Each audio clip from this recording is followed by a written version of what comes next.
নমস্কার, আমরা এই ভিডিওতে সাইক্লোপ্রোপেন কম্পাউন্ডের টপিসিটি ডিসকাস করব। টপিসিটি বলতে আমরা হোমোটপিক, ইনানসিওটপিক এবং ডায়াস্টিরিওটপিক পাই। যেমন মনে করো প্রথম কম্পাউন্ডার বলেছে, তুমি কি করবে, তোমার কাজ হবে এইটা থেকে দুখানা স্ট্রাকচার করে ফেলা। একটা এইচ এ যেটা রয়েছে সেই জায়গাটা ডি দিয়ে সাবস্টিটিউট করা, এটা সিএল, আর এখানে যা আছে তাই করলে সিএল আর এইচবি। আর একটা এইচবির জায়গাটা ডি দিয়ে সাবস্টিটিউট করতে হবে। এবার দেখতে হবে এই দুজনের মধ্যে রিলেশনটা কি রয়েছে। সরি, এটা এইচ এ ছিল। এই দুজনের মধ্যে রিলেশনটা কি রয়েছে দেখো। আমরা জানি যে কোনো স্ট্রাকচার 180 ডিগ্রি রোটেশন অ্যালাউড। তাহলে 180 ডিগ্রি রোটেশন যদি করো, তাহলে দেখো এই দুটো এইচ সেম থেকে যাবে রোটেট করার পরও, তাই তো? কারণ দুটোই এইচ সেম রয়ে গেল। এবার এই দুটো ইন্টারচেঞ্জ হবে। তাহলে যদি ইন্টারচেঞ্জ হয়ে থাকে, তাহলে এখানে এইচ এ নিচে ডি, সরি ইন্টারচেঞ্জ করলে তোমার কাছে স্ট্রাকচারটা এরকম পাচ্ছ। ভালো করে আঁকছি, দেখো এটা ক্রস ইন্টারচেঞ্জ হচ্ছে, তার মানে এইচ এটা উপরে চলে গেছে আর ডিটা এখানে চলে এসছে, মানে এই নিচে হবে, তাই তো? আর সিএল সিএল ক্রস করে দাও, সিএল সিএল ক্রস করে দিলে কি হবে, একই ব্যাপার থাকে। ঠিক দেখো, এই যে দুটো স্ট্রাকচার দেখো সেম হয়ে যাচ্ছে, তার মানে এরা বেসিক্যালি একটা হোমোমার। তাহলে হোমোমার হলে তাদের রিলেশন হবে, এই এইচ এ এবং এইচবির রিলেশনটা হবে হোমোটপিক কম্পাউন্ড। ক্লিয়ার হয়েছে? এরপরে আমরা পরের প্রবলেমটা চলে আসছি। পরের প্রবলেমটাও এখানে এইচ এ আর এইচবি রয়েছে এবং এইচ এ এবং এইচবির মধ্যে রিলেশনটা কি জানতে চেয়েছে। দেখো একই রকমভাবে এইচ এ এবং এইচবি এই দুটো জায়গায় আমি কি করে দেবো, ডি দিয়ে সাবস্টিটিউট করে দেবো। তাহলে এইচ এর জায়গায় ডি দেবো, এখানে এইচবি যেমন আছে থাকবে, সিএল, সরি সিএল না, ওপরটা এফ, এটা এইচ সিএল, আর একটা এইচবির জায়গায় কি দেবো, ডি দিয়ে দেবো।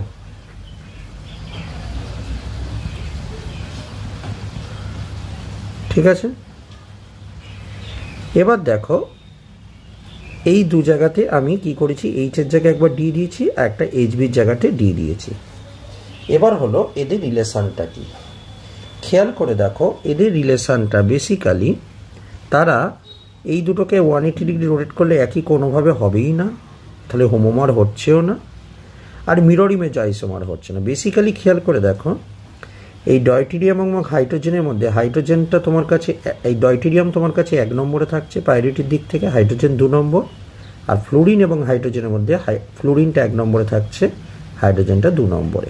তাহলে দেখো সেম সাইডে রয়েছে এটা, তার মানে এটা কি আইসোমার, সেম সাইডে থাকলে জেড আইসোমার। তো পরেরটার ক্ষেত্রে দেখো, এটা 1 নম্বরে, এটা 2, ফ্লুরিন 1, হাইড্রোজেন 2। 1 নম্বরে যেটা রয়েছে দেখো অপোজিট দিকে রয়েছে, দুটো অপোজিট দিকে, তার মানে এটা ই আইসোমার। ই এবং জেড এই আইসোমারটা যদি তৈরি হয়, তার মানে ডায়াস্টিরিওমার, তার মানে এইটা হবে ডায়াস্টিরিওটপিক। বুঝতে পারছো? তার মানে এই এইচ এ আর এইচবি এদের রিলেশনটা কি হবে, এটা হলো ডায়াস্টিরিওটপিক। এটা বোঝার আর একটা সুবিধা আছে, তোমাকে যে কার্বনে বার করতে বলেছে, তুমি তার পাশের কার্বনগুলো তাকিয়ে দেখো। যদি তার পাশের কার্বনগুলোকে কাইরাল কার্বন পাও, তুমি চোখ বুঝিয়ে বলে দিতে পারো এই কার্বনে যে দুটো হাইড্রোজেন আছে এদের রিলেশন হবে ডায়াস্টিরিওমার এবং টপিসিটি হবে ডায়াস্টিরিওটপিক। আমি একই রকমভাবে থার্ড প্রবলেমটা করবার চেষ্টা করছি। যখন আমি থার্ড প্রবলেমটা করবার চেষ্টা করছি, একটু দেখবে থার্ড প্রবলেমটার ক্ষেত্রে এই এইচ এ এবং এইচবি এই দুটোকে আমরা যদি তার রিলেশনটাকে দেখার চেষ্টা করি, সেটা হলো এইচ এর জায়গায় ডি বসালাম, এটা CH3, এইচবি এটা CH3, এইচ, এটা একটা হলো। আর একটা হলো এইচবির জায়গাটা ডি বসাবো।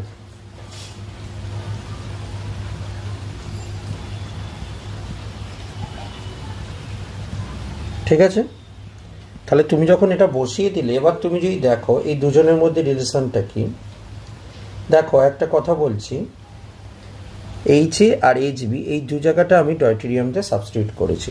ঠিক আছে, তো যদি একটু আমরা ভালো করে দেখি, আমরা দেখতে পাবো এই কম্পাউন্ডটায় যদি মিরর ফেলো, দেখো HB আর HA মিলছে, CH3 আর CH3 মিলছে, D সঙ্গে D মিলছে, মানে এটা পাশে রাখো দেখবে মিলে যাচ্ছে। আমার তো নিচে আছে তাই হয়তো বুঝতে পারছো না, CH3 মিলে যাচ্ছে। তার মানে তারা বেসিক্যালি কি হচ্ছে না, তারা মিরর ইমেজ আইসোমার, মানে ইনানসিওমার। তাই এই HA এবং HB রিলেশনটা হলো ইনানসিওমার হচ্ছে বলে ইনানসিওটপিক। এবার আমরা যদি একটু ভালো করে দেখি কি করে বুঝবো ইনানসিওটপিক, না যে দুটো কার্বনের হাইড্রোজেনকে নেওয়া হয়েছে, যদি তার পাশের কার্বনটা এক কাইরাল থাকে তখন ইনানসিওটপিক হবেই হবে। আর একটা জিনিস হলো যে তুমি এখান থেকে একটা মিরর ফেললে, যদি দেখো যে এইটার রিফ্লেক্ট হচ্ছে এইটা এবং এইটার রিফ্লেক্ট হচ্ছে এইটা, দেখো রিফ্লেক্ট হচ্ছে পুরোপুরিভাবে, হুবহু মিরর ফেললে পুরো কপি পেস্ট হচ্ছে, মানে রিফ্লেক্ট হচ্ছে পুরো, ঠিক কি না? তখন আমরা বলে দেবো এটা ইনানসিওটপিক। ঠিক আছে, ইউটিউবে আমার টপিসিটির উপর ডিটেলসে ভিডিও আছে। যেহেতু সাইক্লোপ্রোপেনের কোশ্চেন প্রায় সময় পরীক্ষায় দিয়ে থাকে, তাই সাইক্লোপ্রোপেনের উপর আলাদাভাবে একটি ভিডিও তোমাদের সামনে বানিয়ে দিলাম। ধন্যবাদ।